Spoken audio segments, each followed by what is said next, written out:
Good morning दोस्तों, आज हम पढ़ेंगे बेंडिंग स्ट्रेस का next topic, that is your section modulus. Section modulus is defined as the ratio of moment of inertia of a section about the neutral axis. यहाँ पे जो formula आएगा that is the section modulus equal to moment of inertia divide by the depth of neutral axis from extreme fibre. That is the formula for section modulus. Here the bending stress equation is the m by I is equal to sigma by y. Therefore the m is equal to I by y into sigma. Therefore this portion is called as section modulus. तो हम लोग इस equation को rearrange करेंगे. Therefore the m is equal to z into sigma. अब ये sigma क्या है? It is a safe value और permissible value, that is your section modulus और दिस इज योर मूवमेंट. तो हम लोग इस कंसेप्ट का यूज़ करते हुए हम लोग वेरियस सेक्शन के सेक्शन मॉडुलस निकाल सकते हो. First section is the rectangular section. ये हो गया आपका width in terms of B, ये हो गया आपका depth in terms of D. तो इसका जो एरिया रहेगा, area is equal to B into D in metre square. साथ साथ में सेंटर यहाँ पे रहेगा, that is called as a neutral axis. तो यहाँ से लेके यहाँ तक depth of neutral axis that is Y, और ये रहेगा अगेन वाई. तो ये जोन रहेगा हमारा टेंशन जोन और ये जोन रहेगा हमारा कॉम्प्रेशन जोन. तो इसको नाम देंगे Y T and Y C. तो अगर सिमेट्रिकल फिगर है तो Y C equal to Y T हो जाएगा. और वैल्यू कितनी रहेगी हमारी? It should be the d by 2 and it should be the d by 2. तो yc equal to yt equal to d by 2. That is the depth of neutral axis from extreme fiber. तो extreme fiber कौन सा हो गया? तो ये चीज़ होगी हमारी extreme fiber in tension zone. उसी तरह से यहाँ पे ये भी होगा आपका extreme fiber in compression zone. Therefore the I is equal to moment of inertia for section, और सेक्शन कौन सा हमारा? रेक्टेंगुलर सेक्शन है. therefore the I value is the BD cube by 12. अब ये फॉर्मूला हमने डिराइव किया था सेंट्रॉइड, सेंटर ऑफ ग्रेविटी और मोमेंट ऑफ इनर्शिया के इक्वेशन में. अब यहाँ पे मोमेंट ऑफ इनर्शिया की वैल्यू हमारे पास अवेलेबल है BD cube by 12, और साथ साथ में डेप्थ ऑफ न्यूट्रल एक्सिस की भी वैल्यू हमारे पास अवेलेबल है, that is your the D by 2. तो ये दोनों भी फॉर्मूले हम लोग क्या करेंगे? सेक्शन मॉडुलस में डालेंगे. Therefore the value is B D cube by 12 and complete divide by Y is the D by 2. Therefore 2 by D multiply by B D cube by 12. Therefore the Z is equal to, यहाँ से ये cut जाएंगे 6, यहाँ से ये 2, तो 1/6 B D square. तो ये क्या हो गया हमारा? Section modulus for the rectangular section.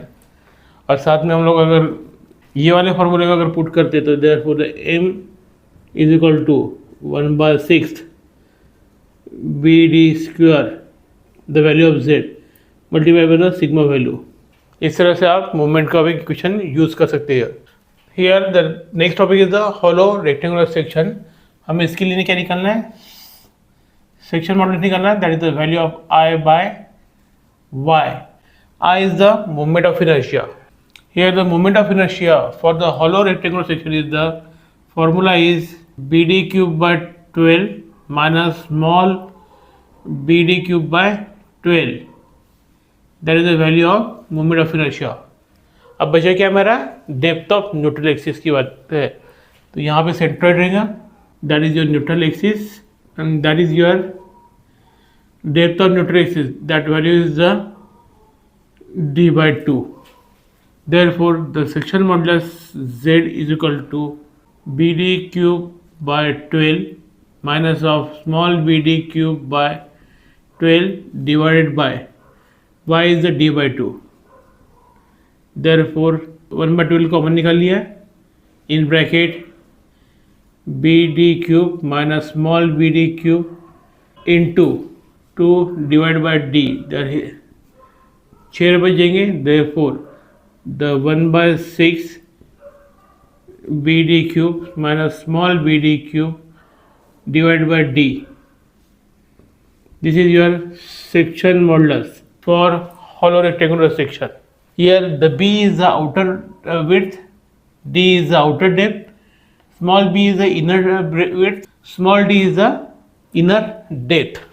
Next one is the circular section. Here is the circular section.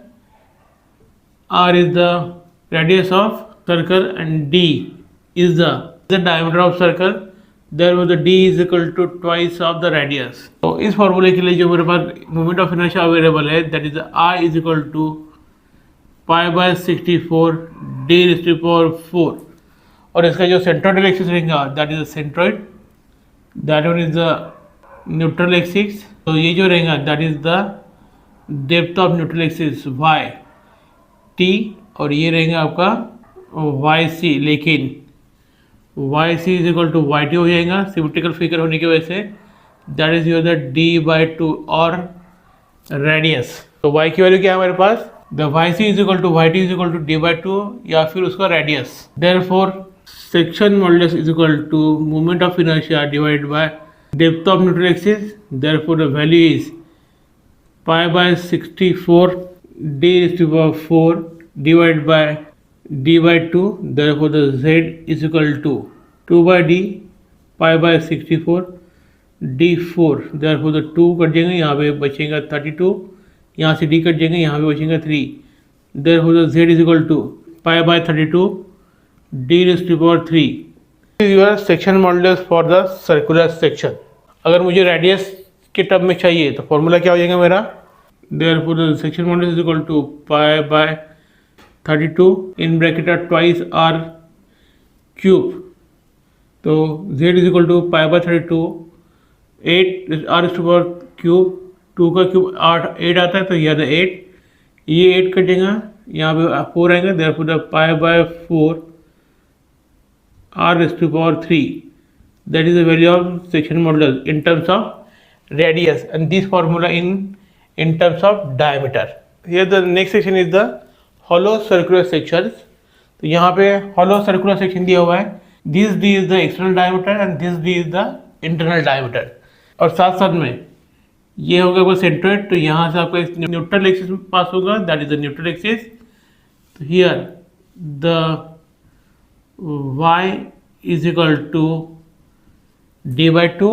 साथ साथ में मोमेंट ऑफ इनर्शिया का जो फॉर्मूला है हॉलो सेक्शन के लिए, that therefore the I is equal to pi by 64 d⁴ minus small d⁴. यानी क्या किया है, pi by 64 in bracket external diameter का पावर 4 माइनस इंटरनल डायमीटर का पावर 4 ले लिया है. Therefore the section modulus is equal to I by y is equal to pi by 64 d⁴ minus small d⁴ divide by depth of neutral axis, that is the d/2.